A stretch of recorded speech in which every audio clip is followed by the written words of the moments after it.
Welcome back to my fish room. I'm Nat, and today we're going to talk about breeding angelfish.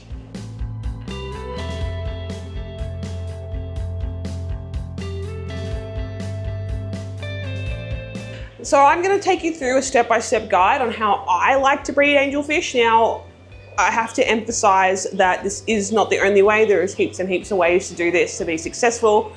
This is the way that I found works best for me, and I have been doing it now for quite some time, and I've had really great success, even to the point where I am now selling 2 shops in my area, and they are wonderful fish that are very highly graded. So I definitely want to pass on my knowledge to you guys, and with a little bit of patience, you will be successful as well. I have to also admit, this isn't always glamorous. Sometimes it's a little sad and frustrating, but in the end, super rewarding. So let's get started on this process. So the first thing we're going to run through is how to obtain a pair of angelfish. I would say that the easiest way to do this is that when you are purchasing some angelfish, it is to buy anywhere between 4 to 8 angelfish and grow them up. Now, a majority of the fish that you're going to find in your stores and local area are going to be juvenile fish. They are also going to be very hard to tell what's female and male. You can definitely make educated guesses on what you're looking at. I have done that in the past and been successful, but man, it is luck, you know, because they're so little that their bodies aren't developed enough for you to really tell what you're looking at.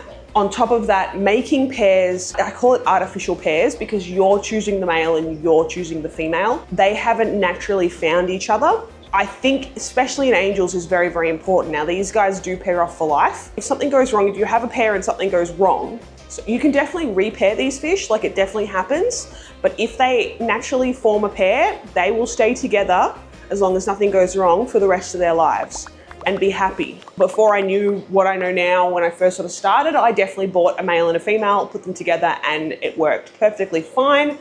But it was always a very strained relationship with the pair. They were never truly friends. They were always sort of, you know, not really comfortable with each other, and which affected the spawns by, it definitely affected how many fish I was getting and the validity of the spawns. So I definitely recommend buying multiple, growing them up, letting them pair off naturally. The other way, of course, is to purchase a pair outright. So you have a pair that has been proven to be breeding. Now, if you are purchasing that, I would always ask for proof. So photos or videos of this pair of angels breeding, just so that you know that you're purchasing an actual pair of fish.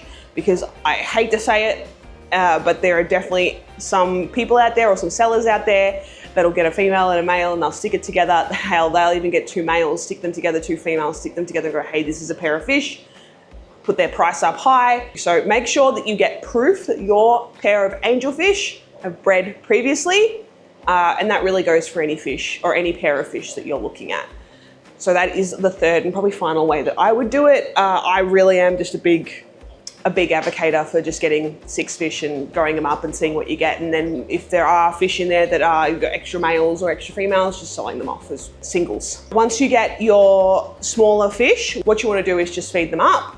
I feed my sort of juvenile angels twice a day. So they get breakfast and they get dinner. I find that that'll really help them to get up to size and also give them all that nutrients to start thinking about pairing and spawning, of course. So it just takes time. You'll see them fight a little bit. One of the biggest things that is a good sign of pairing is lip locking. So basically the 2 angelfish will kiss and then sort of hold onto each other and they sort of swim around the tank, but they sort of shake. It's really interesting to see. What they are doing is they are testing each other to see if they are a suitable pair. So that is definitely something to look for if you are growing them up and you are looking to get pairs out of them. What I feed my angels, I did want to touch on that really quickly. So juvenile angels that I am growing, I will feed them live food. So I give them baby brine. I also give them a high protein food. So any high protein pellet or even a flake is fine. Just high protein, a little bit of fat in there, and of course a little bit of brine, shrimp as well if you want them to grow nice, big and strong. that is what I have been doing. Now I have a whole video on food if you guys want to check that out, or if you haven't already, that'll give you a little bit more of an idea of what kind of foods I'm feeding. I like to mix the live and the dry food together just to give them a bit of variety. I also switch up my dry food quite a bit, so I go from like 1 to 2 to 3, just to keep them, again, the variety, keep it all different for them. Keeps them happy, keeps them swimming, keeps them fat. That's what you want. So once you've grown your pair up, and then you start seeing them, you know, attempting to pair off, and then you find that you do have pairs. You might have 2 pairs, you might end up with 3 pairs, which is good on you for choosing the right ratio. That's awesome. You can even sell those pairs off. Like if you get them to spawn, take a photo, take a video of that spawning. You could even sell those extra pairs off as, you know, to get your money back for what you paid for them. So that's always a good idea. Now, once you've got your pairs, what you're going to see happen. So the first thing is obviously that they have told all those other fish where to go. This is our area, this is where we're gonna live. All the fish will be huddled up away from that area. Now this is not forever, they just do this when they're about to spawn. So they're chasing fish away, they're getting a little aggressive, they're getting a little like, oh, I'm gonna hurt you, leave me alone. That's always a good sign that you're gonna get some fish spawning. The next thing that you're gonna see is you're gonna see like obsessive cleaning of an area. I get my fish to spawn on the discus breeding cones. I like them. My fish seem to like them. I have done tiles as well. My black veil-tail angels are currently breeding on a tile. They seem to like it more than the cone that I provided them, so I took the cone out. I've had them, I know that I've seen them, I haven't had them do this, but I've seen them breed on leaves, so thick, like long leaves, so like Java fern leaves, or Anubias leaves. I have seen that. That's nice and easy because you could just pick the leaf out if you want to do that. Which we'll touch on how to hatch them later, but you do obviously get fish out there that'll look after them, and then you can just take the babies when the baby's big enough, but I've never experienced that. Basically what they want to do is they want to spawn on a flat surface, a vertical flat surface. I know a lot of people have also, they'll breed on the heater because it's vertical smooth surface. Beautiful, perfect. That's what they'll do. So what you'll see is you're going to see them aggressively cleaning that area. Usually one of them will start and then the other one will join in. So I've seen like my female start cleaning, and as soon as the male has realized what she's doing, he's gone ahead and started cleaning as well. A lot of the times you'll catch them both cleaning the area at the same time. The other thing that you will find with these angels is when they're about to go, could be the day before, it could be that day, they'll be cleaning aggressively, and you have a look at the female. Now her breeding tube at the base of her tummy comes right out. So it looks really, really obvious that she's about to go. Their tummy does sort of swell a little bit. So something that, you know, with an angelfish, because they're such a slender fish, they are quite circular and they're very thin. So when you look at your female, she sort of goes down like that and then around and then back down with her fins. So you can sort of see that bulge in the center, sort of under where her face is. You can see where the eggs are, and right sort of at the base of her tummy. So if you look where the tummy sort of goes, you see her little breeding tube will come out. The male tube will also come out, but his is a lot smaller and looks sort of like the very tip of a grey lead pencil. Of course, depending on the color, it's usually a white color.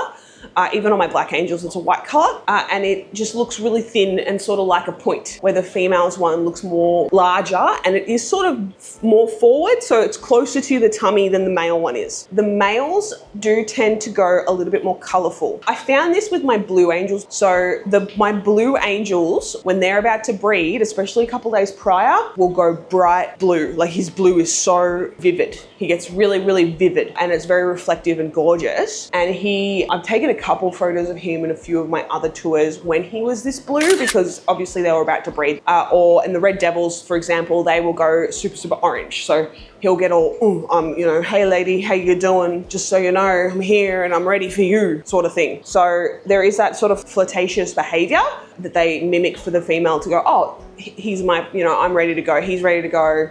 He's a good partner, he's a healthy fish, I'm ready to spawn with him. So that is something to also look out for. This can all happen very quickly. You might miss all of it and then there'll be eggs there. That also can happen. But what you do want to do is, if you see these fish cleaning, I wouldn't feed them, because they will stop cleaning and feed, and then they might not spawn for you. So that is definitely something to think about. Troubleshooting. So if you have a pair and you know that they're a pair and they've done all these things, but you're still not getting any eggs, something that might be the problem is the temperature of the tank. So I do have all of my breeding angel tanks, all of them. They are all sitting at 28 degrees Celsius. I will pop the Fahrenheit up on the screen because I do not know it off the top of my head, but I do have a little warmer. So I find that they are a lot more interested in breeding when it is nice and warm in the tank for them, because they would be in the wild, they would be a seasonal fish. I don't tend to give them any cold water changes or anything like that.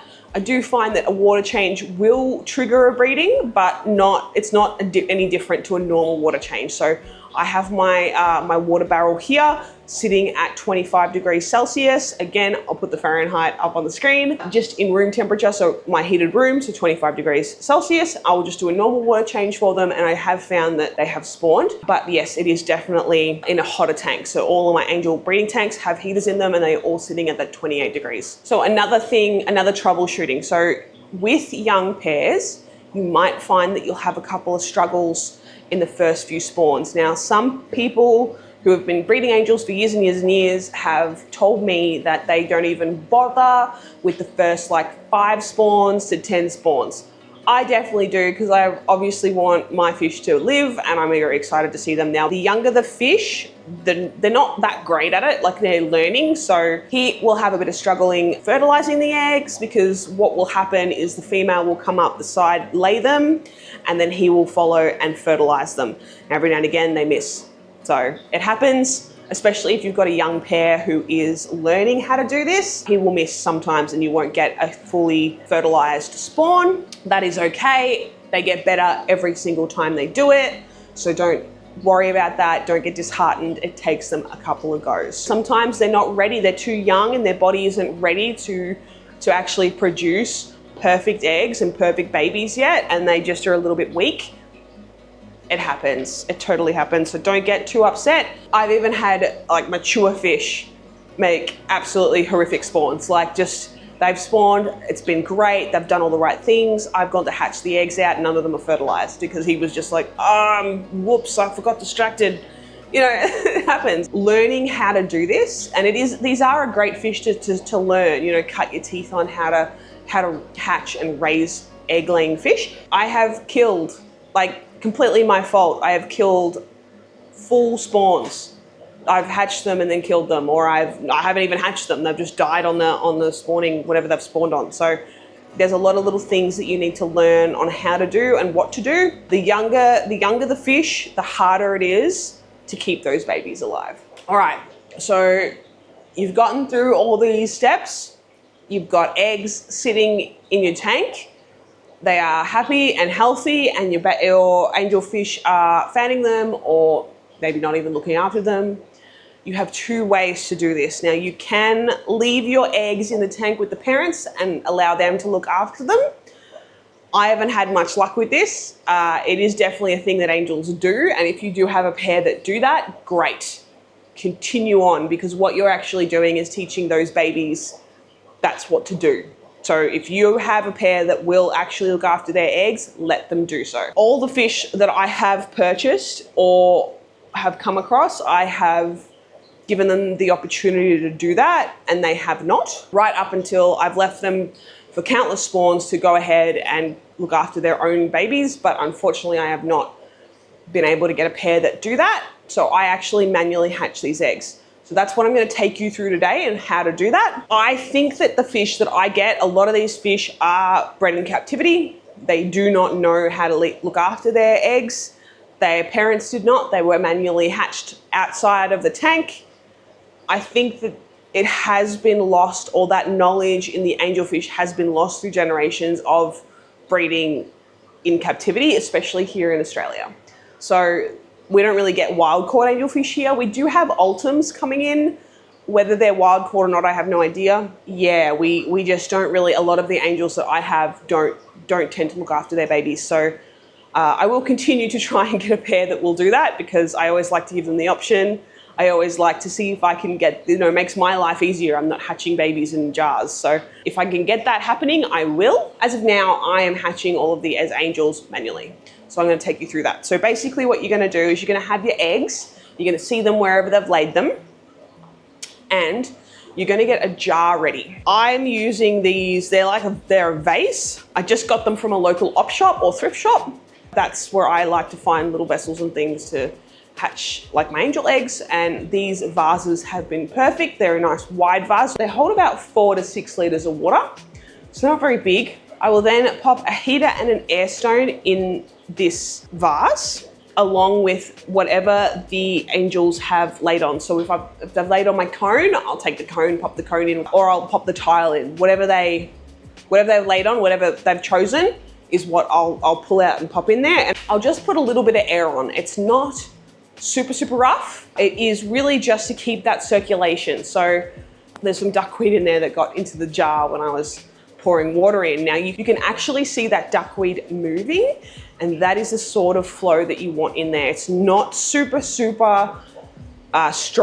It's just a light current. This is all that you need to really keep those eggs, you know, not fungusing over. They don't need a massive amount of flow. They don't need to be completely blown apart. I've made that mistake. I used to keep pumping the air up and then they were dying and I couldn't figure out why, and it was a whole thing. And yeah, now on top of that, I will add in a few drops of methylene blue.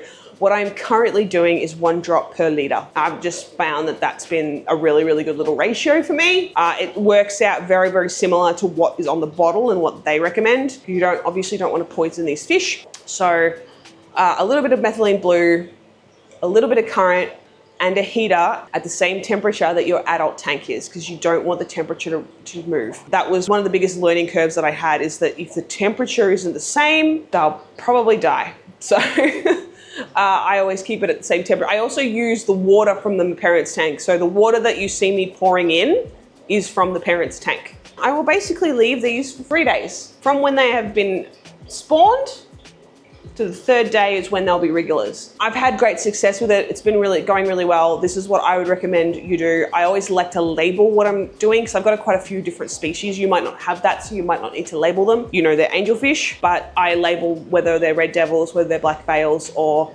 whether they are my blue paribas. So that'll get you to wriggler stage.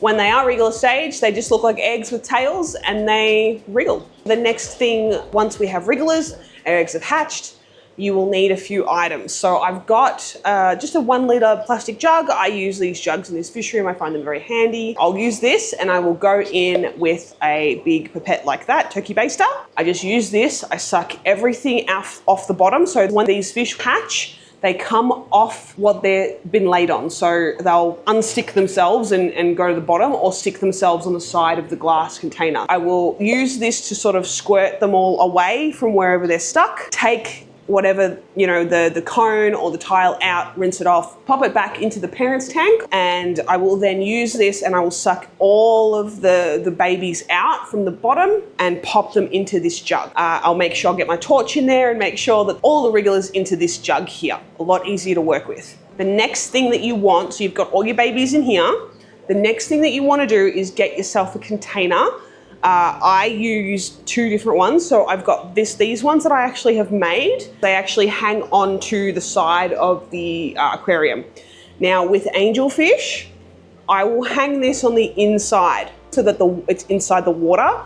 This is to keep the temperature correct, because obviously like this is tiny, you're not going to fit a heater in there. So inside the water where it'll keep the temperature correct. Obviously you guys, I made them, so you obviously don't have access to them yet. But the other thing that I found worked really well prior to me, before I made anything, you know, like before any of that, is these. Now you can see that this is it's got methylene blue stains in it. This is from IKEA. It is in the baby section, and it's in like a set. It's in this set where I think it's like nappy changing or something. And it comes with 2 of these, a large one, and like a bin that you can hang on the edge of like cribs. I mean, technically I'm using it for babies, okay? But basically what I do is I just hang it on the edge of the aquarium, again, inside the water, so it'll float and just hold on. And I have my babies in there. So, and it's white, so it's nice and easy to see what the hell's going on, which is really great.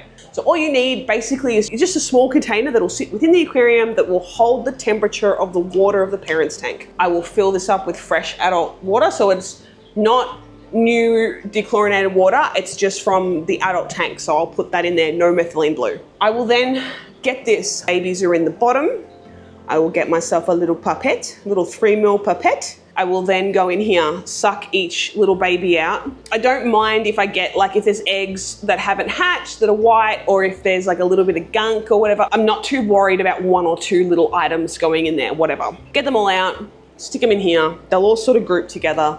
I will then hang them in a tank, just like that. These guys will sit on the bottom or stick themselves to the side for roughly 3 to 4 days. All they're doing is consuming their egg sac. They keep the egg sort of on their tummy, and they consume the rest of the nutrients from the egg sac. Once they have done so, they will start to swim. They will start free swimming about that 3-day mark. I do not feed these angels until they are swimming. You don't want to foul the water sooner than you need to. First food that I feed angels is microworms. I think I said in every single breeding video I've ever done, I'm like, microworms, guys. It's the best live food. Like, it's so easy to keep going and it's so good. You can also do powdered food, so like a really, really fine powder. This one's a really, really good one. It's just a gel food. You make gel out of it, but I don't do that. I just use it in the powdered form so I can feed really, really small fry. If you want to do a dry food, you can do something like that. I like to do live for their first food because it wriggles and they can be like, oh, what's that? I'm gonna eat it. Sometimes they need to be taught how to eat stuff because they're tiny microscopic brains. So it's either got to smell great or it's got to like move for them to go, oh, I'm going to take a bite. And I found moving is better. So I have got a video on microworms and banana worms, how to culture them. Check it out if you haven't. I then will go ahead and do a water change basically every day. So at the end of the day, I will go in with my pipette, suck the water out. So I tend to do it in these jugs as well. So I'll suck the water out, stick it in here, suck the water out.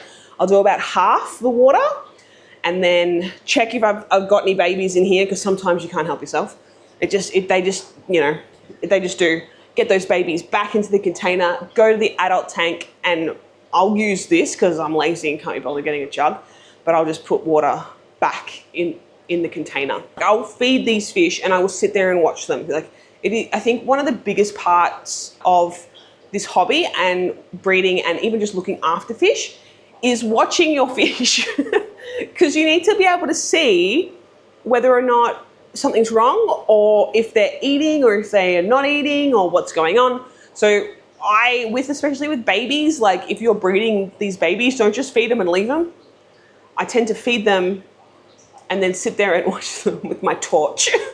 And if I see them eating the baby brine and getting nice orange bellies, because that's another thing that'll happen, is once they start eating baby brine, their bellies swell and they go orange. It makes it really easy to see what they're eating and what they aren't. So once I see that happening though, I'm happy. I'm like, cool, it's time to go in a fry tray. I'm gonna go ahead and do that with these babies now, and we'll swing back to what goes on next. So I'm just gonna move these angels that are now on baby brine shrimp into my fry tray. All I'm gonna do is remove the air stone. There's an angelfish on that. Get off. Cool. So I just pop them back in the tanks. My fry trays run on air, so I'm not too worried about them not having enough air. So I'm just checking them, make sure they're okay. There's a couple in there that I need to remove, but that's okay. And I'm literally just gonna pour them in.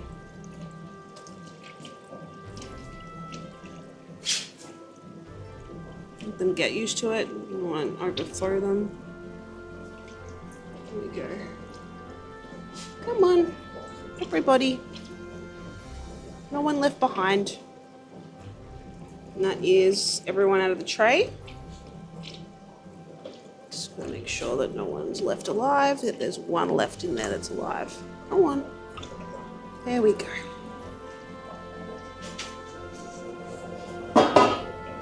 So now they're all in the tray. There's heaps in this spawn.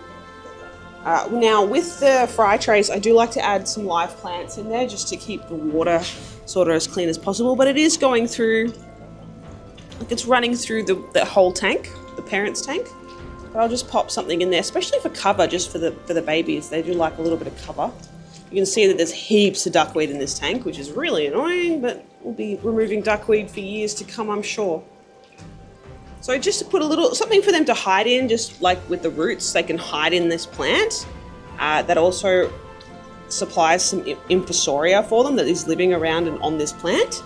And then I will just go ahead and feed them the brine shrimp, and they get worms three times a day, brine shrimp twice a day. They'll get brine and micro worms in the morning.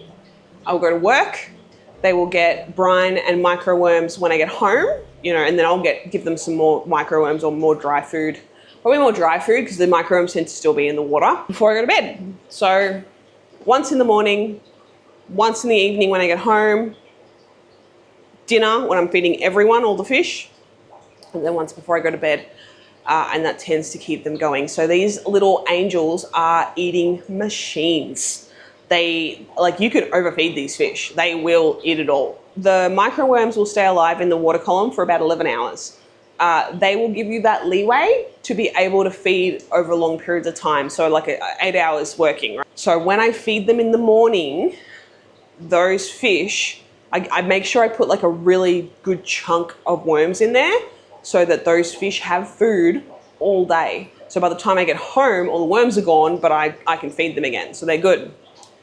It is important to make sure that they do have food because they'll die. They'll just run out of calories and die. That's another thing that happened to me when I first started, is I just wasn't feeding enough. So more food. Just keep everything clean. Make sure it's clean. Make sure you don't have leftover food in there. Make sure there's no, you know, yuckiness in there after you've fed them.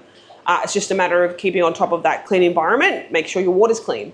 You are going to have in your tray, you are going to have a larger water volume. So it's not super, super horrific if it's not spotless, because you're always going to get like, you know, algae and stuff like that, but make sure there's no leftover food.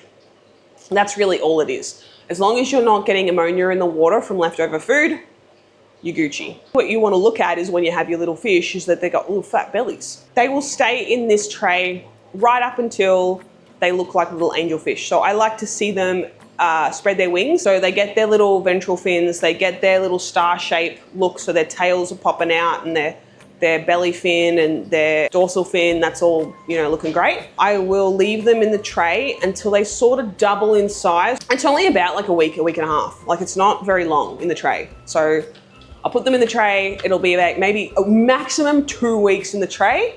They will look like little angelfish. Then they will get a little bit bigger. I will then go ahead and put them in a 2-foot tank. I don't like to put them directly in a 4-foot with low water. I don't like to do that. I just like to go directly in a 2-foot tank. Gives them a lot of space. They can really stretch their fins. And I also give them an auto feeder. So this is when I amp up feeding again. They will get basically the same treatment. So I will feed them at about 4 to 5 o'clock in the morning. Then the auto feeder will feed them at 8 o'clock in the morning, and then 12 o'clock, and then 4 o'clock in the afternoon. By that time, I'm home and I've already given them some live. I've never had to clean food up in these tanks. Like, they've always just eaten it all. It sounds like heaps of food, but like I said, these guys are eating machines. They don't stop. They're like piranhas. Once they have, again, doubled in size in the 2-foot tank, I will move them into a 4-foot tank. There they will live out the rest of the months until they are at a 50-cent piece size. This is when I like to sell them. 50 cents in Australia is about that. I don't know if I can, I've got nothing to show you. That's 50 cents. I like to put that against their body. Their body is that, and then their fins come out. That's what I like to, how I like to measure them.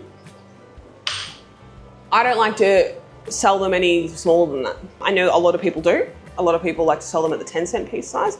I don't think that fish is big enough. Also, you'll get nothing for it. If you go to an aquarium and they've ordered wholesale angelfish in, they're gonna get that big fish. As long as you feed your fish up, get them nice and fat and keep them growing, these fish will grow in that 3-month mark to that size, and you can sell them for a decent amount. The thing is, once your fish is at that 50-cent piece size or bigger, they're strong fish. They're ready to go into different waters. They're ready to go into different tanks, and they are hardier. They're hardier angelfish.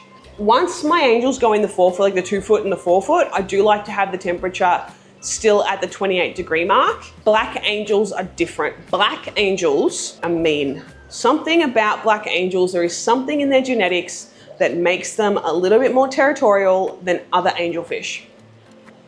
Which is totally fine if you only have a small amount of them, but when you're breeding them and you have 200, it's a problem.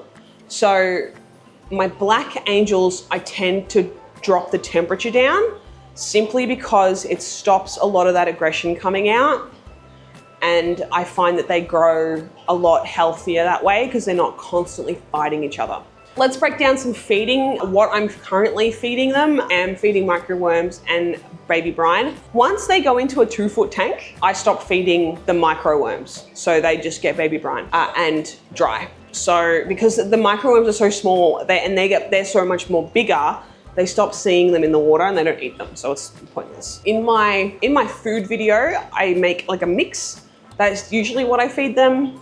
If I'm doing like kois or red devils in particular, I don't actually do kois, but if I was to do kois, I would feed them the color mix stuff, so color flakes or color pellets crushed up. My black angels, I am just feeding a high protein pellet, again crushed up. The smaller and easier it is for these fish to eat it, the better. As they get bigger, of course, you can stop crushing it up and you can just put pellets in. Yeah, make sure you keep them a lot of variety, but yeah, flakes, pellets, high protein, a little bit of fat in there is great for them, especially if they're growing. You want to look for fat bellies right up until you're ready to sell them. Keep an eye on them, have a look at their bellies and make sure they're sort of fat and plump. You want to make sure that they're nice and plump because that means that they are eating enough and they're growing and the nutrition's getting through them. I do water changes daily. I don't do much, 10% maybe. My angelfish don't tend to get them every single day. It might be every second, every third day. I will be getting automatic water change systems going through this room soon, so that's kind of exciting and I won't have to do water changes every day. All right. I think that's it. I think that's everything. Hopefully I have given you guys some insight on how to breed angelfish.